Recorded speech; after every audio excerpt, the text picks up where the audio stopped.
Everyone, అందరూ బాగున్నారా? ఈరోజు నేను మీ ముందుకి మంచి రెసిపీ తోటి వచ్చేసానండి. అది ఏంటంటే మన సబ్స్క్రైబర్లో ఒకరు క్యాప్సికమ్ స్టఫ్ కర్రీ అడిగారు. సో ఈరోజు నేను అది ఎలా చేయాలో, దానికి ఏంటంటే కావాలో చూపిస్తాను, వచ్చేయండి.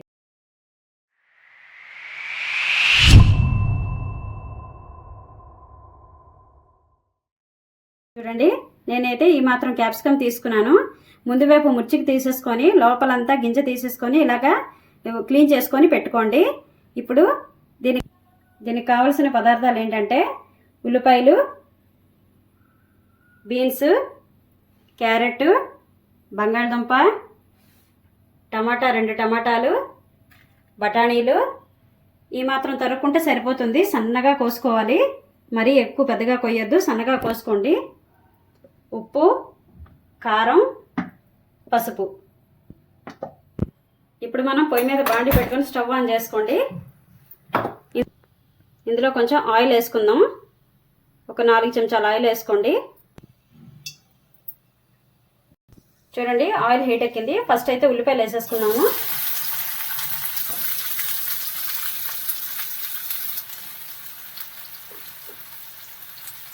ఉల్లిపాయలు కొంచెం వేగాక అప్పుడు మిగతావన్నీ వెజిటేబుల్స్ వేసుకోవాలి.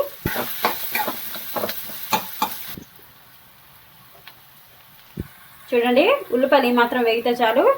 ఇప్పుడు మన బంగాళదుంప, క్యారెట్, బీన్స్ అన్నీ ఒకటేసారి వేసేసుకుందాం.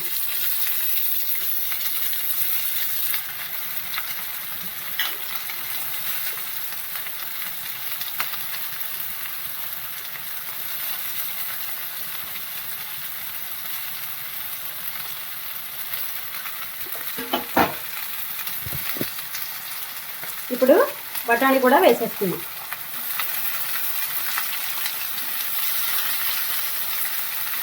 ఇప్పుడు ఒకసారి శుభ్రంగా కలిపేసుకుందాం.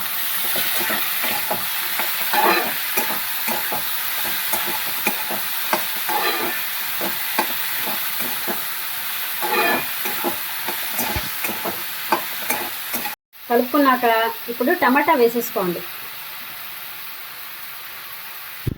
టమాటా వేసేసుకున్నాం కదా. ఇప్పుడు పసుపు,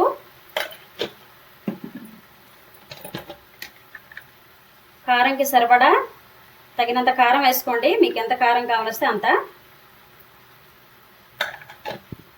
కూరకి సరిపడా ఉప్పు.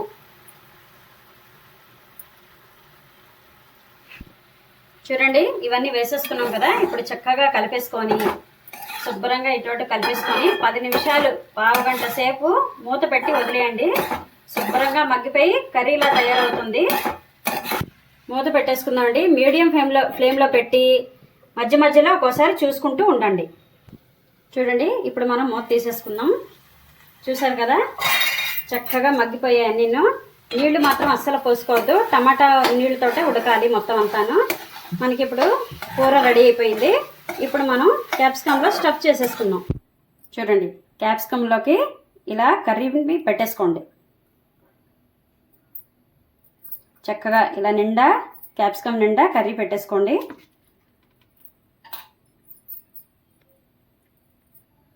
ఇలా అన్నీ ఇలాగ పెట్టేసుకొని ఒక పక్కకు పెట్టుకోండి. చూసారు కదండి, నేను ఇలా స్టఫ్ చేసేసుకున్నాను క్యాప్సికమ్ అన్నిటిని. పచ్చి క్యాప్సికంలోనే స్టఫ్ చేసేసుకోవాలి కర్రీ మొత్తం. ఇప్పుడు మనం బాండీ పెట్టుకొని ఆయిల్ ఒక 4-5 చెంచాలు ఆయిల్ వేసుకోండి. ఆయిల్ వేసుకున్నాం కదా, కొంచెం వేడెక్కితే చాలు. ఇప్పుడు మన క్యాప్సికమ్ని ఇలాగా నించోబెట్టండి. కింద బాగా దలసరిగా ఉంటుంది కదా. ఫస్ట్ అయితే ఇలా నించోబెట్టేస్తే ఒకదాని తర్వాత ఒకటి ఇలాగా నించోబెట్టండి. కొంచెం సైడ్ అయినా పర్వాలేదు, మధ్య మధ్యలో చూసుకుంటూ ఉండండి. చూసారు కదా, ఇలా నించోబెట్టేసాను. ఒక 5-10 నిమిషాల సేపు ఇంకొకసారి మీడియం ఫ్లేమ్లో పెట్టి చక్కగా ఇలా మూత పెట్టేసుకోండి. చూడండి, ఇప్పుడు మనం మూత తీసేసుకుందాం. నెమ్మదిగా ఒక్కొక్కటి తిప్పుకోండి చక్కగా ఇలా.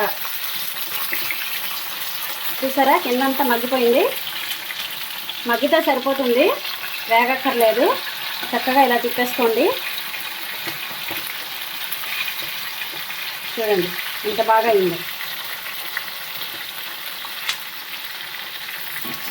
మూత పెట్టని అవసరం లేదు, ఇంకా ఒక్కొక్కటి ఇలా తిప్పుకుంటూ ఉండడమే చక్కగా.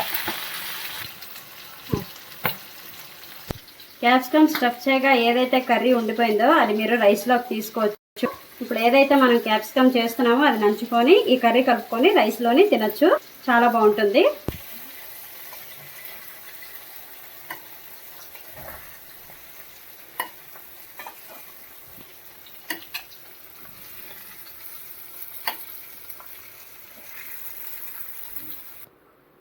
ఎంతో రుచికరమైన మీరు అడిగిన క్యాప్సికమ్ స్టఫ్ కర్రీ తయారైపోయింది. క్యాప్సికమ్ ఇష్టం లేని వాళ్ళకి ఇలా గనక చేసి పెడితే ఖచ్చితంగా తింటారు. మరి ఈ వీడియో కనుక మీకు నచ్చినట్లయితే నా ఛానల్కి సపోర్ట్ చేయండి, సబ్స్క్రైబ్ చేసుకోండి.